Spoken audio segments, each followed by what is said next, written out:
Okay, so now let's just talk about sort of storing data and maybe working with what we would sort of think of as variables in assembly. Okay, so let's write a new program called data. We're going to start it out as we usually do, saying where the start of our program is. So let me create that label. And this is part of our text section where our code is.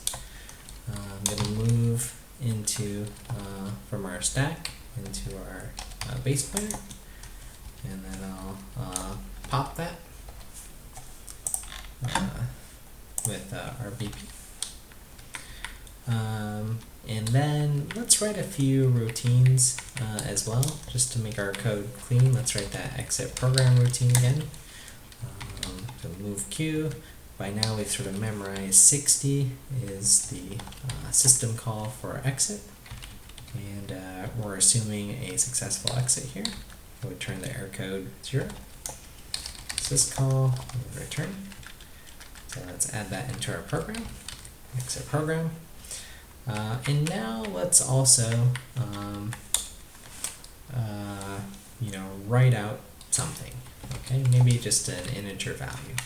Okay, let's make sure I didn't make any mistakes. Oops, looks like I did. The mistake I always make, adding extra colons here. Okay. Oops, and another one. Exit program. Well, we need to make a call to here. Okay, this is why I compile, or rather assemble, early and often. Okay, and we load, and if we actually run this, well, it does nothing, it just terminates. Okay, so let's add in some data that we can potentially output here. So the next portion of our program, it goes in the data section. I'm just going to make up some number n, and it's a label, right? So it has some address. I'm going to say it's a long piece of data, and give it some value, like 50. Okay? So I want to write out this number 50 in some way. Okay, so here's our sort of text section, and let's write out some data.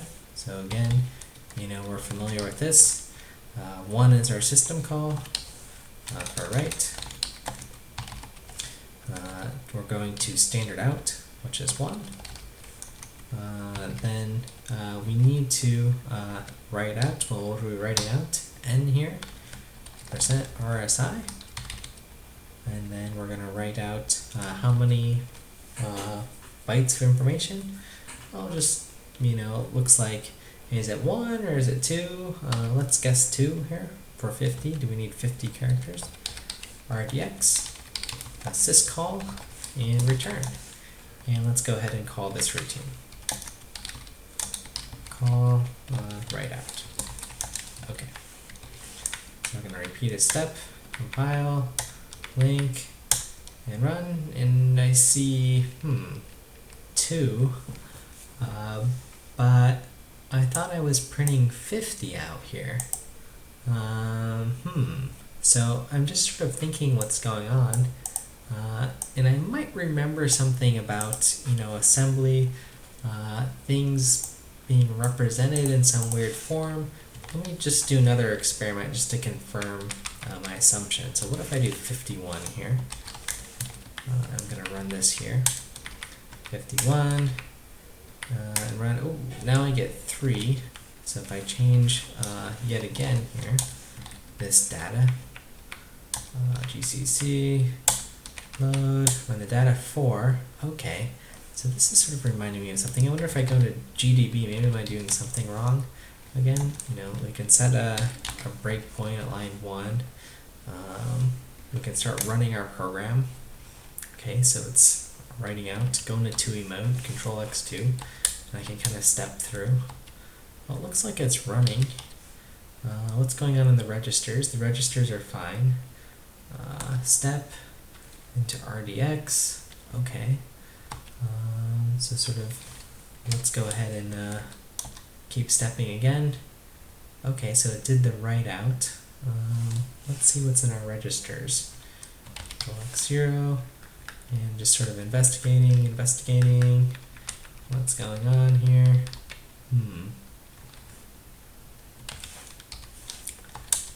Okay, so start worked. If I sort of do my backtrace, I just see, well, we've just done the start function. Moving forward, we're into exit. But what else do I see here?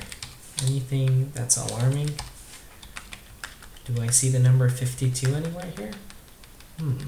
Doesn't look like it. Okay.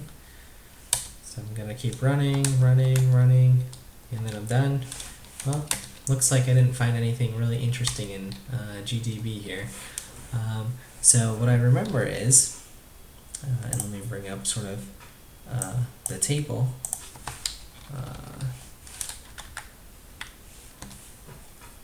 This handy website ASCII table. Okay, so maybe these decimal numbers aren't quite what I think they are.